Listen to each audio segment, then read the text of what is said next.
Yang di-Pertuan Agong Al-Sultan Abdullah Riyatuddin Al-Mustafa Billah Shah congratulated the government and Miasat Global Berhad Miasat on the successful launch of the Miasat 3D satellite this morning. Controller of the Royal Household for Istana Negara, Dato' Ahmad Fadil Shamsuddin, said His Majesty also expressed his happiness with the success of the launch as it was very meaningful for Malaysians. Al-Sultan Abdullah also said that Malaysians will enjoy high-speed internet access whether in urban, suburban or rural areas throughout the peninsula, Sabah and Sarawak, through satellite broadband services. His Majesty said it is also in line with the government's initiative through the National Digital Network Jendela Plan in an effort to breach the digital connectivity gap and create a digitally inclusive society without marginalizing any group of people in the country. The King also expressed hope that with stable and high-speed internet, Malaysians will reap various socio-economic benefits such as participation in e-commerce activities and digital learning. Communications and Multimedia Ministry KCOM Secretary General Dato' Sri Mohammad Mentek also congratulated Miasat on the launch of the Miasat 3D satellite. He said the launch will enable Malaysians to enjoy better connectivity, especially in rural areas.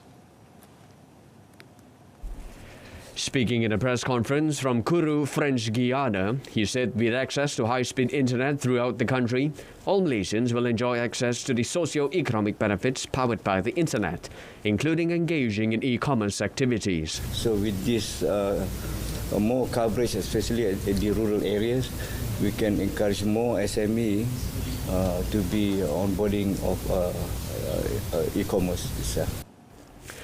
Dato' Sri Mohammad said this indirectly can increase the income of those in rural areas because during the COVID-19 pandemic, most of the SMEs are affected and the only groups that are not affected are those who are on board the e-commerce. He also hoped that other telcos can also complement this program by introducing new products or new programs for the people with cheaper packages and so on. The Ministry of Transport MOT has been asked to discuss with stakeholders to set reasonable fares for the East Coast Rail Link ECRL, which is expected to start operating in January 2027. Prime Minister Datuk Seri Ismail Sabri Yaakob said the fares should be people-friendly, like what is offered by the Kereta Api Tanah Melayu Berhad Electric Train Service (ETS), and not prohibitive as alleged in the social media. According to the Prime Minister, a 50-50 joint venture company between Malaysia Rail Link Sdn Berhad (MRL) and China Communications Construction Company Limited (CCCC) is planned to be set up to make a success of the ECRL operations, including jointly bearing operational costs and risks. Syarikat usaha sama ini bakal menyediakan bantuan teknikal dan memperhebatkan pemindahan teknologi kereta api serta bersama-sama mengendali dan menyelenggarakan ECRL untuk masa akan datang. Describing ECRL as a game changer, he said it would offer a more modern, safe and efficient transport network to the East Coast with a travel speed of 160 kilometers per hour. Datuk Seri Ismail Sabri said this when launching the Pahang ECRL Genting Tunnel construction work today. Health Minister Khairi Jamaluddin said a new wave of COVID-19 infections in the country is expected to occur earlier than expected in the next 2 to 3 months based on a rise in daily cases. Khairi said, however, that the country was prepared for the new wave and stressed that his statement was not to cause panic among Malaysians, but served as a preventive measure to control the transition to the endemic phase. Hari ini contohnya, esok ya, akan dilaporkan esok lah, tapi saya bagi umumkan awal sikit. Hari ini sebagai contoh, kita laporkan 2,796 kes. Sebelum ini paras kita antara 1,000 hingga 2,000. Tapi sejak 2-3 hari ini dah melebihi 2,000. Dan hari ini dah 2,700 dah. Dan mungkin akan meningkat. Speaking to reporters after officiating the otorhinolaryngology ORL service and sleep lab in Rembau Hospital today, the minister explained that cases have risen with 2 new clusters and all states have shown a rise in cases, except in Selangor, Johor, Kedah, Terengganu and the Federal Territory, all of which have registered a slight dip. With the new development, Khairi once again urged those 60 and above to take their COVID-19 booster shots as a precaution against the next wave.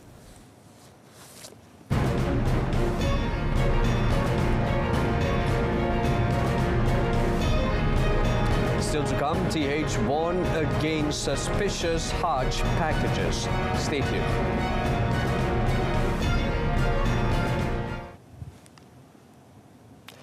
Packages offering Hajj pilgrimage using a Furada visa are not cheap, as some cost more than 50,000 ringgit. And one has to put a deposit of at least 15,000 ringgit, even though there is no guarantee of a Hajj visa being approved and issued. These Hajj packages using Furada visas often trap Muslims who have high hopes of performing the 5th pillar of Islam. And every year, there are those who have to bear losses, even end up stranded all day at the airport terminal. Speaking to reporters at the Abraj Al Janadriyah building, Malaysian Hajj delegation head Datuk Seri Syed Saleh Syed Abdul Rahman said, until now, the Saudi Arabian government had not announced the issuance of Furada visas for the 2022 Hajj season, and those who had already made payments needed to be extra vigilant. Dapati ada juga agensi-agensi yang bukan dilesenkan oleh tabung haji, yang bukan diiktirafkan oleh tabung haji, yang menawarkan package-package, kononnya package-package visa Furada. Jadi saya ingin harap para umat Islam Malaysia tidak seharusnya terpedaya dengan iklan-iklan yang dikeluarkan ini. To curb fraudulent activities, he also reminded individuals or companies not to continue to offer such packages, as it is an offence under the TH Act for advertising or conducting Hajj without a licence from TH. The Ministry of Tourism, Arts and Culture, MOTAC, has not received any reports on cases of fraudulent Hajj by proxy or badal Haji services involving Hajj and Umrah travel agencies thus far. According to its Minister, Datuk Seri Nancy Shukri, MOTAC always monitors all registered Hajj and Umrah travel agencies and will take appropriate action, including revoking licenses if found guilty. Tapi setakat ini belum lagi. Memang dulu-dulu memang selalu kita dengar kan. Bila ada kita dengar, memang kita ada tindakan di bawah kita punya, bila when they applied for the license kan, their term and conditions. So kita boleh mengambil tindakan di bawah terma yang ada. Met today, Datuk Seri Nancy was commenting on media reports on Hajj and Umrah travel agencies which were detected offering Hajj by proxy services, with payment packages ranging from as low as 1,700 ringgit and 3,000 ringgit per person.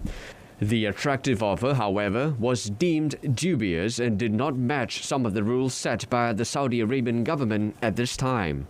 Hajj by proxy is the act of performing Hajj rituals on behalf of someone who is unable to perform Hajj themselves, and it is even permissible to perform Hajj by proxy for those who have no hope of recovering from illness. The government is currently investigating hundreds of companies believed to be involved in bid rigging during public procurements, according to Domestic Trade and Consumer Affairs Minister Datuk Seri Alexander Nandalinggi. Bid rigging or collusive tendering in public procurement, Datuk Seri Nanta said, is an open secret that has been exposed over and over again. Therefore, he said the government, through his ministry and the Malaysia Competition Commission, MyCC, have begun efforts to address and combat the problem.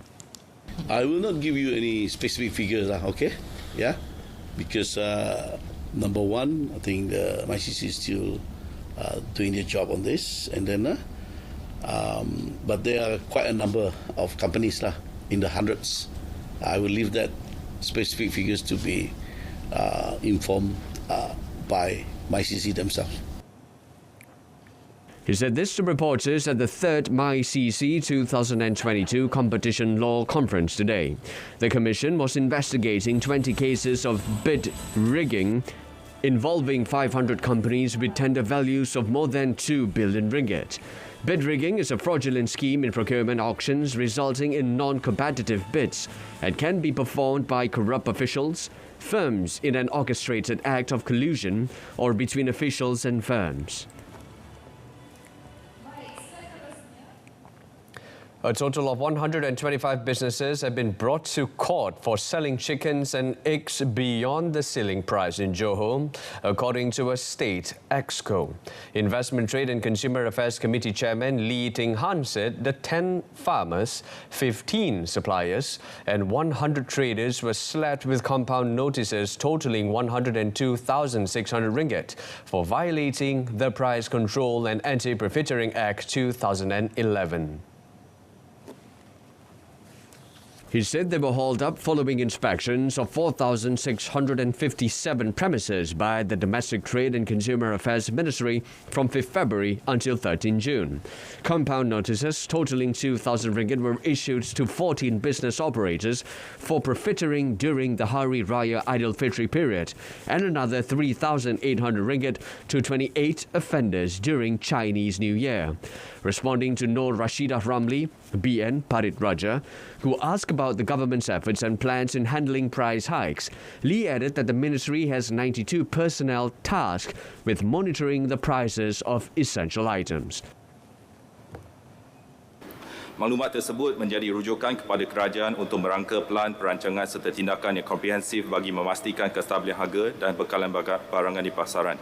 Sehingga Jun 2022, pelaksanaan inisiatif ini melibatkan 22 buah premis pasar basah, 28 buah premis pasar mini, 67 buah pasar raya serta hypermarket dan 22 buah kedai runcit di semua daerah di seluruh negeri Johor. He said this during the State Assembly sitting today. SME Corporation Malaysia, SME Corp, is targeting a sales potential of 20 million ringgit, including through business matches, in conjunction with the Micro, Small and Medium Enterprise MSME Week, which takes place nationwide from 10th June to 4th of July 2022. His Chief Executive Officer, Rizal Naini, said the target set is twice as much as the 9.7 million ringgit recorded during the MSME Week held online last year. He said the increased target was relevant as this year's MSME Week is being held face-to-face with a business matching program with supermarkets such as Aeon Bake, Maidin, Sabasun and Giant. Malaysia sasaran kita potensi jualannya adalah sebanyak 20 juta ringgit. Ini termasuk sesi pemadanan perniagaan di antara PKS ataupun PMKS dengan anchor-anchor ataupun pembeli-pembeli yang berskala besar. He said this after launching the MSME Week 2022 Terengganu in Kuala Terengganu today. The event was officiated by Terengganu Entrepreneurship, Human Resources, Micro-Industry and Consumer Affairs Committee Chairman Muhammad Nur Khuzaini Abdul Rahman. Located at the Kuala Terengganu City Centre, a total of 42 Terengganu entrepreneurs are participating in the MSME Week 2022, and Terengganu is the second state of the Perak to have launched the initiative. Results said a total of 183 entrepreneurship programs and visitor attraction activities had been planned throughout the country during MSME Week 2022, involving various ministries, agencies, state governments, government-linked companies, supermarkets, associations and chambers of commerce, schools, institutions of higher learning and financial institutions. Meanwhile, Muhammad Nur Khuzaini said the MSME Week in Terengganu, held from today to Saturday, has a potential sales target of 500,000 ringgit. Yang di-Pertuan Agong Al-Sultan Abdullah Riyatuddin Al-Mustafa Billah Shah today launched MAIWP Strategic Plan 2021 to 2025 and Manfaat Kewangan Asnaf virtually. In his pre-recorded speech, Al-Sultan Abdullah expressed his disappointment for not being able to attend the ceremony after being advised by the doctors to rest. Sungguh pun demikian, walaupun Berita jauh di mata, namun hati dan jiwa Berita tetap bersama-sama rakyat yang Berita kasihi, khususnya dalam usaha murni untuk menyemarakkan sinar Islam dan membantu mereka yang memerlukan. The ceremony, which was attended by Minister in the Prime Minister's Department, Religious Affairs, Dato' Idris Ahmad, and Federal Territory Islamic Religious Council, MAIWP, Chairman Tan Sri Muhammad Daud Bakar, was held at the Kuala Lumpur Convention Centre, KLCC, today. Sultan Abdullah also prayed that the strategic plan and financial benefits initiative would be a success. The MAIWP Strategic Plan 2021 to 2025 and Manfaat Kewangan Asnaf are efforts to preserve the service delivery system and management of zakat funds, as well as to channel assistance to the needy.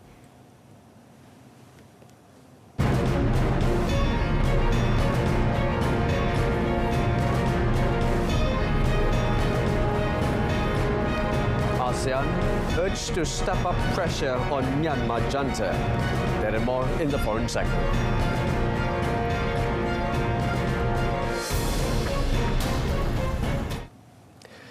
But first, desperate rescuers battle against the clock and heavy rain Thursday to reach cut-off areas in eastern Afghanistan after a powerful earthquake killed at least 1,000 people and left thousands more homeless.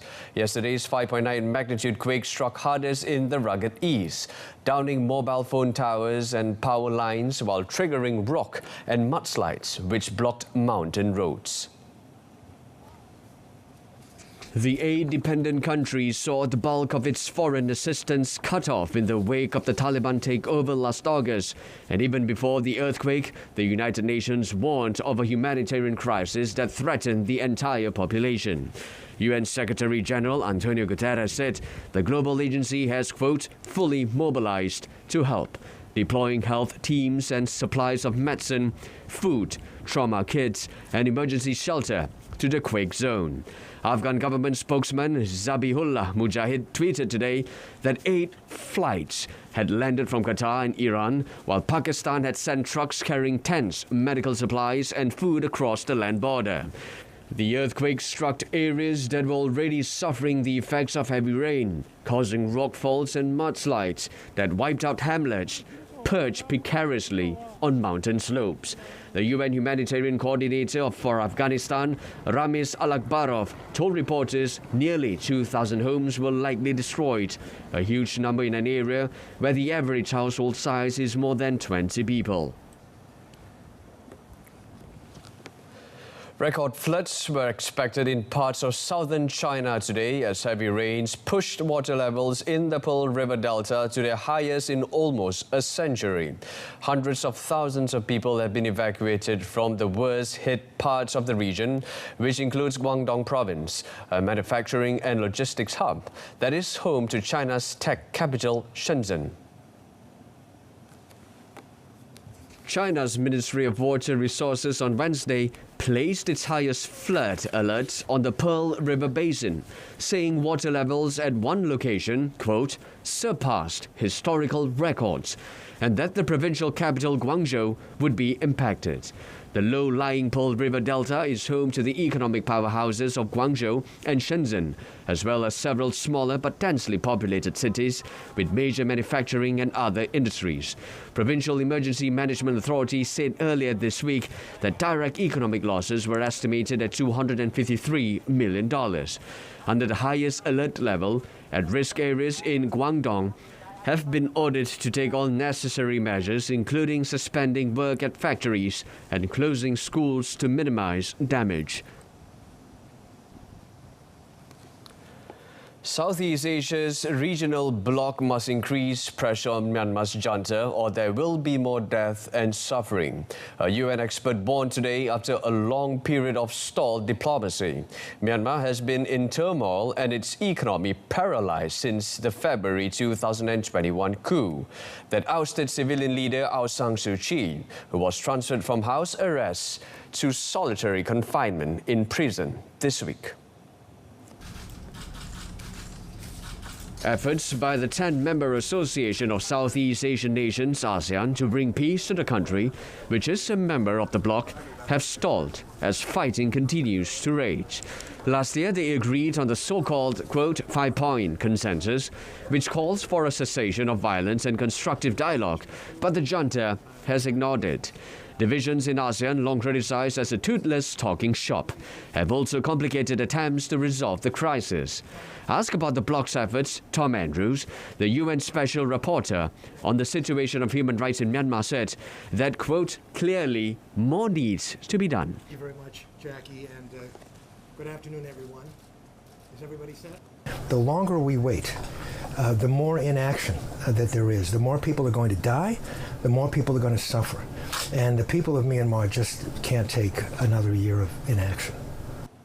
He said the 5-point consensus hammered out at a meeting in Jakarta in April 2021 is, quote, meaningless if it sits on a piece of paper. Some ASEAN states have spoken out against a military takeover, but others have appeared reluctant to take a strong stand. Germany said today it would raise the alert level under its emergency gas plan to secure supply following the recent reduction of pipeline supplies from Russia. Saying gas is now a scarce commodity in Germany, Economy Minister Robert Habeck said Russia is using gas as a weapon against Germany in retaliation for the West's support for Ukraine following Moscow's invasion. Germany, like a number of other European countries, is highly reliant on Russian energy imports to meet its needs. Russian energy giant Gazprom last week significantly reduced supplies via the Nord Stream pipeline to Germany by 60%, due to what the company said was a delayed repair. Germany has mandated that gas storage facilities be filled to 90% ahead of the European winter this year to mitigate the risks from a supply cut. Currently, the country's stores stand just under 60% full. Germany has managed to reduce the share of its natural gas supplied by Russia from 55% before the invasion to around 35%. Europe's largest economy has also sought new sources of supply and accelerated plans to import gas into the country by sea in the form of LNG.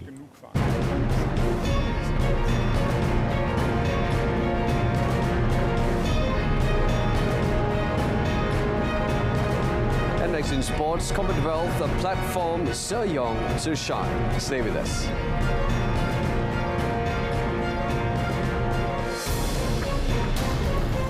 Shocked and thoroughly upset. That was the reaction from the Deputy Chef de Mission CDM to the Birmingham 2022 Commonwealth Games, Gerard Montero, upon knowing that national professional men's singles ace Setia had pulled out from the Games. I am disappointed because it is a Commonwealth Games is a team, it's a sport for Malaysia, for all Malaysians, and we were definitely hoping for him to bring us back a medal. I haven't got any official update from OCM. That's something that you may have to ask OCM, but all we know is, and I will send the video as well, that he had pulled out. So we're all very surprised. Definitely we have to relook at the gold medal target. And I have asked Secretariat to go back to the drawing board and see whether they will look at the target. He said this when met after visiting the National Badminton Camp at Academy Badminton Malaysia in Bukit Kiara today. Last night, Setia, through a video shared to the media, dropped a bombshell that he is withdrawing from the upcoming Commonwealth Games, citing the difficulty coping with the tight schedule he has been facing lately, besides wanting to focus fully on the World Badminton Championships in Tokyo. Asked whether Setia had officially notified the Contingent and Olympic Council of Malaysia, OCM, Montero said they had yet to receive anything from the world number 5 player as of now. Meanwhile, with the vacancy left by Liz Jia in the badminton's men's singles event on the upcoming Commonwealth Games in Birmingham, all eyes will surely be on rising star Ng Se-yong to step up to the plate. Badminton Association of Malaysia BAM Singles Coaching Director Wong Chung Han said they had no choice but to fill the world number 48 shuttler to carry Malaysia's new home in the men's singles event. As a personal target, pasti dia bukan main contender sebagai gold medalist lah. Tapi macam mana pun peluang ini termuncul untuk dia dalam saat yang terakhir ni, dan memang kita seperti biasa sentiasa mempersiapkan dia untuk apa-apa pertandingan yang bakal ada, dan ini satu pertandingan sukan Commonwealth yang sebagai satu bonus untuk dia lah untuk kali ini, dan kita harap dia dapat mengambil kesempatan ini untuk mempamerkan game yang bagus. Although he felt that a tricky journey lies ahead for Se-yong to secure the gold medal for the country, Chung Han, however, hoped that a 22-year-old player would not squander this golden opportunity to spring a surprise in Birmingham. The men's singles champion in the 1998 Commonwealth Games that was held in Kuala Lumpur also acknowledged that the pressure would always be there for Se-yong to shine in the badminton competition, which will be held at the National Exhibition Centre from 29 July to 8 August. Ahead of the EFC Group H opening match tomorrow night, KL City FC are prepared with their best squad lineup to welcome Indonesia League club PSM Makassar to their home ground at Kuala Lumpur Stadium. Head coach Boyan Hodak said the match will be the best stage for his players to prove their worth in the continental club football competition. According to Boyan, only Jay Partiban that won't be available ahead of the EFC Group stage opening match, but he said Partiban will be available for the second match against Tampines Rovers on 30th June. The players are focused, and with this team we have good players. With this team that sometimes only motivation is problem, but I think that they are motivated for AFC Cup, so it will be good. Meanwhile, KL City striker Safi Salih has demanded the best performance from his teammates, calling them to use the home advantage to get a win and qualify to the next stage. Kita harus menggunakan advantage sebagai tuan rumah bermain di Stadium Ceras, harus menang sekurang-kurangnya untuk melayakkan ke peringkat seterusnya lah. Saya rasa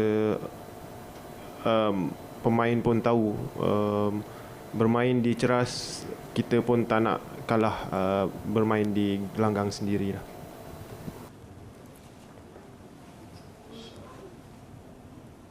And wrapping up the news with a reminder of our headline today.